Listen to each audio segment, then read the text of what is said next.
অপমান ও দারিদ্রতা থেকে আশ্রয়ের দোয়া। আমার তৈরি করা ভিডিও সবার আগে পেতে আমার আশা ইলেকট্রনিক্স ইঞ্জিন চ্যানেলটি সাবস্ক্রাইব করে রাখুন আর বেশি বেশি শেয়ার করুন। বেল বাটনটি বাজিয়ে দিন। وأعوذ بك من أن أظلم أو أظلم। হে আল্লাহ,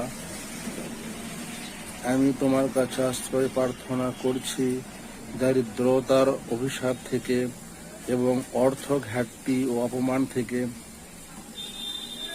আর তোমার নিকট আশ্রয় প্রার্থনা করছি আমার অত্যাচার অন্যের প্রতি করা থেকে অথবা আমার প্রতি অন্যের অত্যাচার থেকে।